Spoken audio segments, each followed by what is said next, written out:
What's a capacitor? Well, this is a capacitor. Okay, but what's inside of this? Inside of this capacitor is the same thing that's inside basically all capacitors. Two pieces of conducting material like metal that are separated from each other. These pieces of paper are put in here to make sure that the two metal pieces don't touch.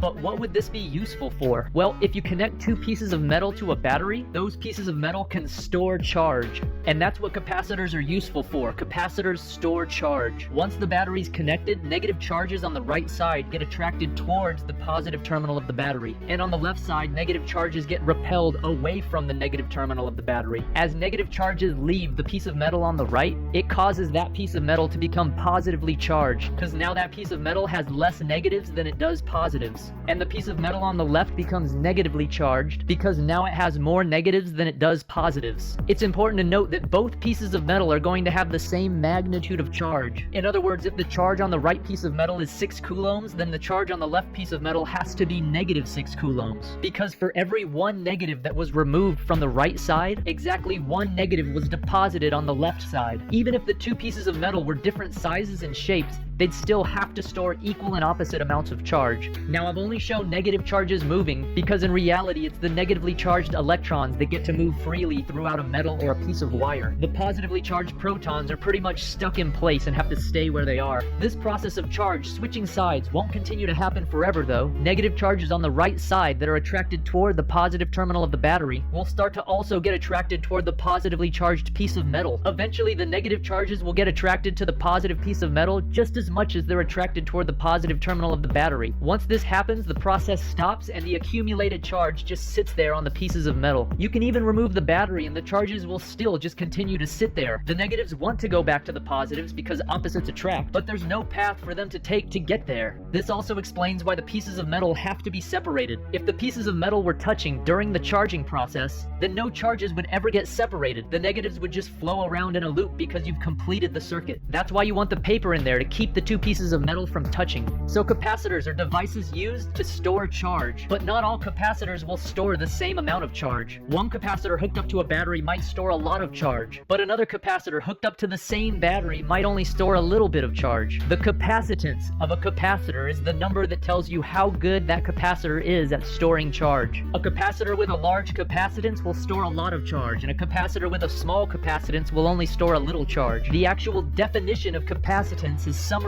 by this formula. Capacitance equals the charge stored on a capacitor divided by the voltage across that capacitor. Even though technically the net charge on a capacitor is 0 because it stores just as much positive charge as it does negative charge, the Q in this formula is referring to the magnitude of charge on one side of the capacitor. What the voltage is referring to in this formula is the fact that when a capacitor stores charge, it will create a voltage or a difference in electric potential between the two pieces of metal. Electric potential is high near positive charges and electric potential is low near negative charges. So if you ever have positive charges sitting next to but not on top of negative charges, there's going to be a difference in electric potential in that region, which we call a voltage. It's useful to know if you let a battery fully charge up a capacitor, then the voltage across that capacitor will be the same as the voltage of the battery. Looking at the formula for capacitance, we can see that the units are going to be coulombs per volt. A coulomb per volt is called a farad in honor of the English physicist Michael Faraday. So if you allow a 9-volt battery to fully charge up a 3 farad capacitor, the charge stored is going to be 27 coulombs.